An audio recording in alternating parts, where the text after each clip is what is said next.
بشراکم بشراکم یا اخوان، ما معنی بشراکم؟ خوشخبری ہو.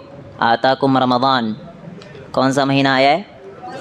رمضان المبارک کا مہینہ ہے. شہر مبارک، کون سا مہینہ ہے؟ مبارک مہینہ ہے. یہ رمضان کے فضائل تو آپ تمام ہی لوگ جانتے ہیں. تو ہم ڈیلی انشاءاللہ کچھ تفسیر سنیں گے. پوری تو ہم ہو نہیں پائے گی، ایک ایک گھنٹہ ویسے ہی بھاگ رہی پبلک. پہلے اعلان نہیں ہوا نا شاید، اسی لیے جا رہے. اعلان ہو جانا چاہیے تھا. خیر انشاءاللہ کل سے ہو جائے گا. آج الحمدللہ ہم کون سے مہینے میں داخل ہو گئے؟ رمضان المبارک کے. اور رسول اللہ صلی اللہ علیہ وسلم کی صحیح حدیث ہے، من قام رمضانا ایمانا و احتساب غفر له ما تقدم من ذنبه، کہ جو شخص قیام کرتا ہے، قیام کسے کہتے ہیں؟ کھڑے ہونے کو، تراویح کو، رات میں کھڑے ہونے کو. رمضان المبارک کے مہینے میں غفر له ما تقدم من ذنبه، تو اللہ رب العالمین اس کے گناہوں کو معاف کرتا ہے. غفر له ما تقدم، پچھلے سارے گناہ کو اللہ رب العالمین معاف کر دیتا ہے. تو ایک چیز کا خیال ہونا چاہیے کہ اللہ جہاں بھی کہتا ہے نا کہ میں پچھلے سارے گناہ کو معاف کر دیتا ہوں، وہاں پر ایک چیز ذہن میں ہونا چاہیے کہ اس سے مراد صغیرہ گناہ ہوتے، کبیرہ گناہ نہیں ہوتے. کبیرہ گناہ کے لیے توبہ شرط ہے، آپ کو توبہ کرنا پڑے گا. کبیرہ گناہ آپ سے زنا ہو گیا ہے، جھوٹ بول رہے ہو، چوری کر چکے ہو. بہت لوگ اگر کیے ہو تو اللہ سے کیا کرو؟ توبہ کرو. اور اس چوری کے مال کو، جس شخص کا مال چوری کیا اس تک پہنچانا بھی آپ کو ضروری ہے. ایسا نہیں کہ توبہ سے کام چل جائے گا. یہ حقوق العباد ہے. کون سا ہے؟ حقوق العباد. اس کو اس بندے تک پہنچانا ضروری ہے آپ کے لیے. تو کبائر کے لیے توبہ شرط ہوتی ہے، صغائر اللہ رب العالمین آٹومیٹک معاف کر دے گا. اور صحیح احادیث کے اندر آتا ہے صغیرہ گناہ آپ وضو کرتے ہیں تو اس سے بھی کیا ہو جاتے ہیں؟ جھڑ جاتے ہیں. آپ گھر سے وضو کر کے مسجد کے لیے آتے ہیں تو اس میں بھی اللہ رب العالمین کیا کر دیتا ہے؟ گناہوں کو بخش دیتا ہے. ہر قدم پہ گناہ بخشے جا رہے.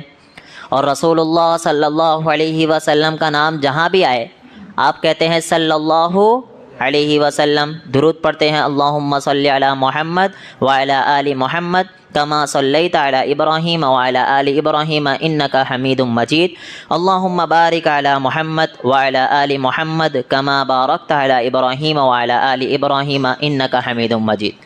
اس درود کے پڑھنے سے کیا ہوتا؟ 10 درجے بلند ہو رہے، 10 درجے بلند ہو رہے. 10 گناہ کیا ہو رہے؟ معاف ہو جا رہے. درجات آپ کے بلند ہو رہے. نیکی کے فرشتے نیکیاں لکھ رہے، رحمت کے فرشتے رحمت لے کر آ رہے ہیں. اتنے زیادہ صرف اور صرف درود پڑھنے کا فضائل ہے. رسول اللہ صلی اللہ علیہ وسلم پر درود بھیجنے کے اتنے فضائل ہیں، اور ہم اور آپ اس میں بہت سستی کرتے ہیں. تو درود کثرت سے پڑھنا چاہیے. ویسے بھی اب کون سا دن آ چکا ہے؟ جمعہ کا دن داخل ہو گئے ہم اور آپ. مغرب بعد جمعہ کا دن داخل ہو جاتا ہے. تو اب تو ہمیں اور خصوصی طور پر درود کا اہتمام کرنا ہے. تو آئیے دیکھتے ہیں. سب سے پہلے آج ہمارا الحمدللہ تقریباً 1.25 پارہ تراویح میں ہو گیا ہے. ایک پارے سے زیادہ 1.25 پارہ ہو گیا ہے. اور اس پارے میں سب سے پہلے اللہ رب العالمین، پارہ شروع کہاں سے ہوتا ہے؟ الف لام میم. یہ الف لام میم جو ہے یہ حروف مقطعات میں سے. اس کا معنی کسی کو نہیں پتہ ہے، واللہ اعلم. اللہ رب العالمین ہی بہتر جانتا ہے. الف لام میم حا میم صاد یہ سارے جو آتے ہیں نا، اسے کہا جاتا ہے حروف مقطعات. اس کا معنی اللہ رب العالمین کے علاوہ کوئی بھی جانتا نہیں ہے. پھر اللہ آگے کہتا ہے ذالک الکتاب لا ریب فیہ، یہ جو کتاب ہے قرآن مجید اس میں کوئی بھی شک نہیں ہے کہ یہ ھدی للمتقین، متقیوں کے لیے کیا ہے؟ ہدایت ہے. اگر کوئی بندہ قرآن مجید پڑھ رہا ہے، نمازیں پڑھ رہا ہے، پھر بھی وہ ہدایت پہ نہیں آ رہا ہے، گویا کہ اس میں کچھ نہ کچھ کمی ہو رہی ہے. اسے کیا کرنا پڑے گا؟ اپنی تلاوت کو اچھا کرنا پڑے گا، قرآن مجید کو سمجھ کے پڑھنا پڑے گا. صحابہ کرام رضوان اللہ علیہم اجمعین کے دور میں کیا تھا؟ ان کی زبان کون سی تھی؟ کون سی تھی؟ آپ بتائیے. عربی. ان کی زبان عربی تھی. تو ان کی زبان جب عربی تھی تو انہیں سب سمجھتا تھا. ہماری زبان عربی ہے نہیں. ہماری زبان کون سی ہے ابھی؟ ہندی، اردو، انگلش یہی سب چل رہا ہے، عربی تو نہیں ہے. تو ہمیں سمجھنا پڑے گا اللہ قرآن میں کہہ کیا رہا ہے. جب تک نہیں سمجھیں گے تو آپ متقیوں کے لیے ہدایت بنے گی یہ کتاب، سمجھنا تو پڑے گا. جب سمجھو گے تو یہ ہدایت آپ کے لیے ضرور بضرور بنے گی. آپ گمراہی کی طرف جا نہیں سکتے. اللہ رب العالمین رسول اللہ صلی اللہ علیہ وسلم نے کئی مقامات پر بتایا کہ آپ دعا کیا کرو، ربنا لا تزغ قلوبنا بعد اذ ہدیتنا، کہ اللہ رب العالمین ہدایت کے مل جانے کے بعد مجھے گمراہی کی طرف نہ ڈالنا، بلکہ مجھے ہدایت پہ کیا کر، جمع ڈال۔ اب سوچو دعا مانگ کون رہا ہے؟ رسول اللہ صلی اللہ علیہ وسلم۔ وہ ہدایت کے بجائے کہیں بھٹک سکتے تھے؟ سوال ہی پیدا نہیں ہوتا۔ جب نبی بھٹک نہیں سکتے تھے، دعا مانگ رہے، یہ ہمیں پیغام دینے کے لیے کہ بھائی آپ ہمیشہ اس آیت کا، اس دعا کا اہتمام کرنا۔ یا مقلب القلوب ثبت قلبی علی دینک، دعا پڑھتے نا؟ نہیں پڑھتے تو پڑھا کرو۔ تو یہ جو دعا ہے یا مقلب القلوب، نبی کیوں پڑھ رہے؟ کیا مطلب؟ اے دلوں کو پھیرنے والے، میرے دل کو تیرے دین کی طرف پھیر دے۔ نبی کیوں پڑھ رہے؟ نبی کا دل بھٹک سکتا؟ نعوذ باللہ نہیں بھٹک سکتا، بالکل نہیں۔ نبی ہمیں پیغام دینا چاہ رہے کہ آپ کا دل اگر بھٹک سکتا ہے، دنیاوی معاملات میں آپ پھنس سکتے ہو، آپ کا من کرے گا نماز نہیں پڑھوں، کیا کرے گا؟ نماز نہیں پڑھوں، فجر میں نہیں اٹھوں، تو آپ کو دعا یہی کرنا ہے، دلوں کے پھیرنے والے میرے دل کو تیرے دین کی طرف پھیر، کہ میں ہمیشہ کب بھی غلط راستے کی طرف جاؤں تو فوراً کیا سوچوں کہ اللہ دیکھ رہا مجھے، کیا کر رہا ہے؟ اللہ رب العالمین دیکھ رہا ہے۔ دین کا، اللہ کا ڈر آ گیا تو سمجھو آپ دین پہ قائم ہو گئے۔ اللہ کا ڈر آنا کیا ہے؟ ضروری ہے۔ تو اللہ کا ڈر آنا ضروری ہے۔ اللہ رب العالمین نے اس صورت کے اندر یہی پیغام آپ کو دیا ہے کہ آپ متقی ہو۔ متقیوں کے لیے ہدایت ہے۔ یہ کس کے لیے ہدایت ہے؟ متقیوں کے لیے، اللہ رب العالمین سے ڈرنے والوں کے لیے یہ کتاب قرآن مجید ہدایت ہے۔ اور اللہ کہتا ہے والذین یؤمنون بالغیب، یہ لوگ جو ہے وہ غیب پر ایمان رکھتے ہیں۔ ویقیمون الصلاۃ، اور کیا کرتے ہیں؟ نماز قائم۔ غیب پہ ایمان رکھ کے چھٹی نہیں ہو گئی، ساتھ میں کیا کرنا پڑے گا؟ وَيُقِيمُونَ الصَّلَاةَ، ساتھ میں نماز بھی پڑھنا پڑے گا۔ غیب پہ ایمان رکھ لیے، ہاں بولے اللہ کو مانتا نہیں دیکھا، ارے بہت بڑی بات۔ نبی کو دیکھے نہیں دیکھے، ایمان ہے، ارے بہت بڑی بات۔ فرشتوں کو دیکھے نہیں دیکھے، ایمان ہے، بہت بڑی بات۔ اس قرآن مجید کو اللہ رب العالمین کے ذریعے رسول اللہ صلی اللہ علیہ وسلم پر یا فرشتے جبرائیل کے ذریعے رسول اللہ صلی اللہ علیہ وسلم پر اترتے دیکھے نہیں دیکھے، پھر بھی ایمان ہے۔ آسمانی کتاب کو دیکھے اترتے نہیں دیکھے۔ تورات، انجیل، زبور کتنی اتری؟ 4 آسمانی کتاب اتری۔ کون کون سی؟ تورات، انجیل، زبور اور ایک قرآن مجید، یہ 4 کتابیں اتری۔ دیکھے آپ اترتے نہیں دیکھے، پھر بھی ایمان ہے۔ یہی تو کوالٹی ہماری کہ ہم دیکھے کچھ بھی نہیں پھر بھی ہم ایمان رکھتے ہیں اس کے اوپر۔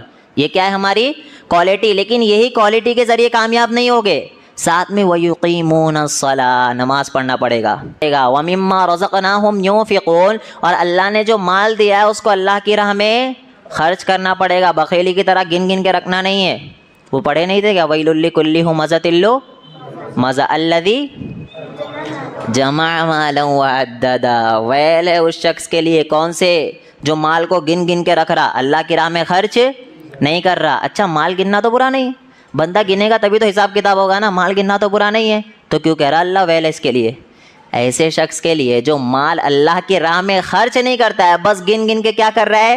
رکھ رہا ہے، اس کے لیے ویل ہے۔ کیونکہ اللہ نے آگے بھی بتایا یحسب ان مالہ اخلدا، اس کا گمان ہے کہ اس کا مال ہمیشہ رہنے والا رہے گا، ہمیشہ مر گئے خلاص 1 روپیہ نہیں ملنے والا، 1 روپیہ بھی ملنے والا نہیں ہے۔ اور اللہ رب العالمین کی یہ کوالٹی ہے کہ اللہ نے فرشتے بھی ایسے رکھے جو رحم دل نہیں ہے۔ فرشتے اگر رحم دل ہوتے تو آپ کی روح نکال پاتے؟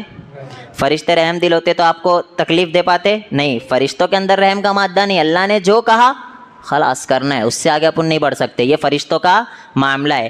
اسی صورت کے اندر اللہ نے فرشتوں کو کیا حکم دیا پتہ ہے؟ اللہ نے بتایا وَإِذْ قُلْنَا لِلْمَلَائِكَةِ اسْجُدُوا وَإِذْ قَالَ رَبُّكَ لِلْمَلَائِكَةِ إِنِّي جَاعِلٌ فِي الْأَرْضِ خَلِيفَةً، فرشتوں کو اللہ رب العالمین کہہ رہا ہے کہ میں تمہارا نائب خلیفہ، اللہ رب العالمین کا۔ وَإِذْ قَالَ رَبُّكَ لِلْمَلَائِكَةِ إِنِّي جَاعِلٌ فِي الْأَرْضِ خَلِيفَةً، کہ اللہ رب العالمین خلیفہ بنا رہا ہے، یعنی آدم علیہ الصلوۃ والسلام کو اللہ انسانوں کو پیدا کر رہا ہے۔ جب فرشتے سنے تو کیا کہہ رہے پتہ ہے؟ کیا ہے آگے؟ وَإِذْ قَالَ رَبُّكَ لِلْمَلَائِكَةِ إِنِّي جَاعِلٌ فِي الْأَرْضِ خَلِيفَةً قَالُوا أَتَجْعَلُ فِيهَا مَن يُفْسِدُ فِيهَا وَيَسْفِكُ الدِّمَاءَ، اللہ ایسی مخلوق پیدا کر رہا تو کیسی؟ جو تیری نافرمانی کرے گی، جو خون بہائے گی۔ کہہ کون رہے؟ کون کہہ رہا ہے؟ فرشتے۔ اور اللہ فرشتوں کو کہہ رہا ہے کہ میں پیدا کر رہا ہوں انسانوں کو۔ فرشتے کہہ رہے کیوں ایسی مخلوق پیدا کر رہا ہے جو خون بہائے گی ناحق، جو تیری نافرمانی کرے گی۔ ہم کر رہے نہیں کر رہے نافرمانی؟ یقین کرو کہ خود سے آپ اقرار کر سکتے ہو کہ ہم اللہ کی نافرمانی کر رہے ہیں۔ اور فرشتوں نے کہا تھا ایسی مخلوق کیوں پیدا کر رہا ہے جو تیری نافرمانی کرے گی، خون بہائے گی۔ بہارے نہیں بہارے آج مسلمان آپس میں؟ بہارے۔ اور آگے کہا تھا اللہ نے, اللہ کو دیکھو کتنا گرو تھا نا, اللہ نے کہا تھا قال انی اعلم ما لا تعلمون, جو میں جانتا وہ تم جان نہیں سکتے. فرشتوں سے زیادہ جاننے والا کون تھا؟ اللہ رب العالمین, پوری کائنات کا مالک, سب سے زیادہ عالم الغیب کون ہے؟ اللہ رب العالمین, ہر چیز کا جاننے والا ہے. اور اللہ نے پھر پیدا کیا کس کو؟ کس کو بنایا سب سے پہلے؟ آدم علیہ السلام کو. کیسے بنایا؟ آگ سے, مٹی سے. کس سے پیدا کیا اللہ نے؟ مٹی سے پیدا کیا. اور مٹی سے پیدا کرنے کے بعد سب سے پہلا کام جو فرشتوں کو کہا کیا؟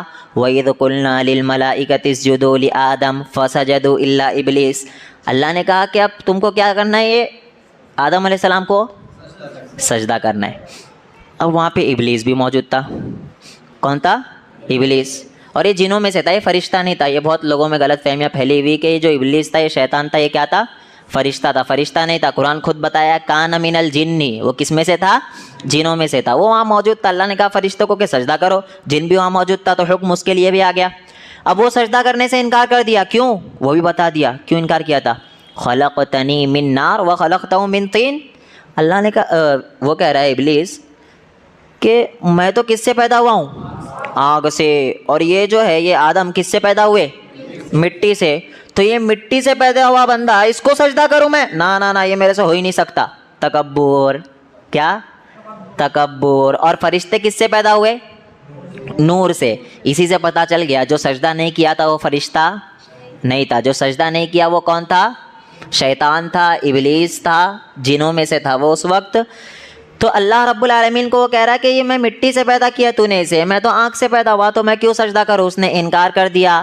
اور اللہ رب العالمین نے کیا کیا؟ اس کو ہمیشہ کے لیے دھتکار دیا اور اسے فری ول دیا. اب جا تو میرے بندوں کو کیا کر, بھٹکا, دیکھتا ہوں تیرے اندر کتنی ہمت ہے. اور اللہ نے آدم علیہ السلام کو پیدا کیا, پھر انہی کی پیٹھ سے کسے پیدا کیا؟ کس کو؟ حوا علیہ السلام کو. اور دونوں کو کہاں داخل کیا؟ جنت میں. جب جنت میں داخل کیا تو آدم علیہ السلام اور حوا کو ایک چیز کہا تھا فَأَزَلَّهُمَا الشَّيْطَانُ عَنْهَا فَأَخْرَجَهُمَا مِمَّا كَانَ فِيهِ. اللہ نے صرف ایک چیز رکھی تھی کہ اس درخت کے قریب نہ جانا. فَتَكُونَا مِنَ الظَّالِمِينَ. اگر آپ اس درخت کے قریب جاؤ گے تو تم کس میں سے ہو جاؤ گے؟ وَلَا تَقْرَبَا هَذِهِ الشَّجَرَةَ. کیا ہے وہ آیت؟ وَلَا تَقْرَبَا هَذِهِ الشَّجَرَةَ. اس درخت کے قریب نہیں جانا. جنت میں تو بھیج رہا ہوں تمہیں, لیکن یہ جو درخت ہے نا اس کے قریب نہیں جانا. انہوں نے کہا ہاں نہیں جاؤں گا. اب شیطان تو تھا, شیطان کو اس وقت اللہ نے دنیا میں نہیں بھیجا. اگر بھیجا ہوتا تو وہاں بھٹکاتا نہیں. تو وہ گیا اور وسوسے ڈالنے لگا. کیا وسوسہ ڈال رہا ہے پتہ ہے؟ کہ جاؤ ادھر اس درخت کو کھا لو, یہ پھل سے کیا ہوگا پتہ ہے آپ کو؟ بولے کیا ہوگا؟ بولے آپ کی عمریں بڑھ جائے گی. کیا بول رہے؟ آپ کبھی انتقال ہی نہیں کرو گے, آپ کی ہمیشہ کی زندگی ہو جائے گی, یہ کہہ رہا ہے. اب آدم اور حوا تو بہت نہیں سنے, ڈیلی کچھ نہ کچھ بہکاتا رہتا تھا. کل بنی آدم خطاؤن. یہی تو پتہ چلتا ہے ہر بنی آدم جو ہے خطا کار ہے, کیونکہ آدم سے بھی کیا ہوئی تھی؟ خطا ہوئی تھی. وہ درخت کے قریب چلے گئے اور اللہ نے پھر کیا کہا؟ انہیں نکال کر دنیا میں پھینک دیا. فَأَزَلَّهُمَا الشَّيْطَانُ عَنْهَا فَأَخْرَجَهُمَا. دونوں کو مِمَّا كَانَ فِيهِ وَقُلْنَا اهْبِطُوا بَعْضُكُمْ لِبَعْضٍ عَدُوٌّ. دونوں کو اللہ نے دنیا میں بھیج دیا اور اب دونوں بیچارے دنیا میں رہ رہے, جنت سے نکال دیے گئے. اور اب یہاں پر بیوقوف بنایا جاتا ہے کہ کس نے؟ حوا علیہ السلام نے بہکایا. نعوذ باللہ. کس کو؟ آدم علیہ السلام کو کہ کھا لو پھل کھا لو. اللہ نے وہ بھی کلیئر کر دیا. فَتَلَقَّى آدَمُ مِن رَبِّهِ كَلِمَاتٍ فَتَابَ عَلَيْهِ. اللہ نے پہلے تو کلمے سکھائے آدم علیہ السلام کو کہ ایسا مجھ سے توبہ کرو. کیا سکھائے؟ کلمے سکھائے. ربنا کیا ہے؟ ظلمنا انفسنا. کیا سکھایا؟ ربنا ظلمنا انفسنا وَإِن لَّمْ تَغْفِرْ لَنَا وَتَرْحَمْنَا لَنَكُونَنَّ مِنَ الْخَاسِرِينَ. دعا میں اللہ نے بتایا ربنا ظلمنا, ہم دونوں نے ظلم کیا. جملہ یہ نہیں آیا کہ حوا نے بھٹکایا تو میں اکیلا ظلم کر لیا. نا, انہوں نے کہا ظلم نہیں ظلم نا, ہم دونوں نے کیا کیا ہے؟ ظلم کیا ہے. اور اللہ اگر تو نہیں بخشے گا لَتَكُونَنَّ مِنَ الْخَاسِرِينَ, تو ہم خسارے والوں میں سے ہو جائیں گے. تو اللہ نے یہاں پر آدم علیہ السلام کے بارے میں بتایا, یہ تخلیق کے بارے میں. پھر آگے اسی صورت میں بنی اسرائیل کا ذکر فرمایا. بنی اسرائیل کا ذکر کیسے آیا ہے؟ بنی اسرائیل یا بنی اسرائیل اذکروا نعمتی التی. آپ کو مفہوم بتاتا چلوں کہ بنی اسرائیل یہ ایسی قوم تھی نا جو سب سے زیادہ اللہ رب العالمین کی نافرمانی کی ہے. سب سے زیادہ نافرمانی کس قوم نے کی؟ بنی اسرائیل نے. اب اللہ رب العالمین نے جو پیغمبر بھیجے ان کو قتل بھی کس نے کیا؟ واحد قوم ہے وہ بنی اسرائیل۔ سب سے زیادہ معجزات کسے دکھائے گئے؟ سب سے زیادہ معجزات بنی اسرائیل۔ معجزہ کسے کہتے؟ چمتکار۔ معجزہ اسے کہتے ہیں جن انبیاء کے ہاتھوں سے اللہ رب العالمین ظاہر کرتا ہے، وہ عام انسان کر نہیں سکتا ہے، وہ نبی بھی نہیں کر سکتے، وہ ظاہر کرنے والا کون ہے؟ اللہ رب العالمین۔ اسے کہتے ہیں معجزے۔ سب سے زیادہ معجزے دیکھے۔ اچھا کون سی ایسی قوم ہے جسے سمندر کو دو چیر دیا گیا؟ بتایا ہے؟ بتائے کسی کو؟ واحد بنی اسرائیل۔ وَإِذْ فَرَقْنَا بِكُمُ الْبَحْرَ، اللہ رب العالمین نے خود کہا وَإِذْ نَجَّيْنَاكُم مِّنْ آلِ فِرْعَوْنَ۔ یاد کرو فرعون سے کس نے پناہ دی تمہیں؟ کس نے نجات دی؟ اللہ رب العالمین نے۔ لیکن پھر بھی یہ قوم ایسی ہے، اور اللہ آگے بتا رہا ہے وَإِذْ فَرَقْنَا بِكُمُ الْبَحْرَ، جب فرعون کا لشکر بنی اسرائیل کے پیچھے آ رہا تھا تو اللہ نے حکم دیا سمندر کو بِكُمُ الْبَحْرَ کہ کیا کرو؟ فرقنا، دو حصوں میں تقسیم ہو جاؤ۔ سمندر دو حصوں میں، دریا دو حصوں میں تقسیم ہو گیا۔ بیچ سے جو قوم گزر رہی ہے، سوچو کتنا بڑا معجزہ ہے۔ آپ کو دکھا آج تک؟ آپ کو دکھا؟ آپ کو دکھا؟ نہیں دکھا۔ بنی اسرائیل کو ایسا معجزہ بھی دکھایا گیا کہ سمندر کے دو حصے ہو گئے اور فرعون ان کی آنکھوں کے سامنے ڈوب رہا ہے۔ کتنی بڑی بات ہے کہ فرعون ان کی آنکھوں کے سامنے ڈوب رہا ہے، پھر بھی کمبخت ایسے ہے کہ تھوڑے دن کے بعد گائے کی پوجا چالو کر دی ہے، تھوڑے دن کے بعد بقرہ کی پوجا چالو کر دیے تھوڑے دن کے بعد۔ تو اللہ نے سب سے زیادہ معجزات بنی اسرائیل کو دکھائے، سب سے زیادہ نافرمانی بھی بنی اسرائیل نے کی ہے، اور ان کا بھی یہی تھا وَقَالُوا لَن تَمَسَّنَا النَّارُ إِلَّا أَيَّامًا مَّعْدُودَاتٍ۔ ہم بھی سمجھتے نا کہ گناہ تو کر رہے، کیا ہوئے گا؟ تھوڑی دیر کے لیے اللہ جہنم میں ڈالے گا پھر نکال دے گا۔ سیم ڈائلوگ ان کا تھا، سیم۔ کیا کہتے تھے پتہ ہے؟ وَقَالُوا لَن تَمَسَّنَا النَّارُ إِلَّا أَيَّامًا مَّعْدُودَاتٍ۔ جہنم میں اللہ تو تھوڑی دیر کے لیے ڈالے گا ہم کو، پھر کیا کرے گا؟ اللہ ہمیں نکال دے گا۔ اور ہماری بھی یہی سوچ ہے نا کہ اللہ تھوڑی دیر کے لیے ڈالے گا۔ ہم دنیا کی آنکھ برداشت نہیں کر سکتے، جلا کے ہاتھ نہیں رکھ سکتے، آخرت کی برداشت کر سکیں گے؟ نہیں کر سکیں گے۔ تو بنی اسرائیل نے یہی کام کیا، ہمیشہ کے لیے دھتکار دی گئی۔ اور سب سے زیادہ پیغمبر کس قوم کے اوپر آئے ہیں؟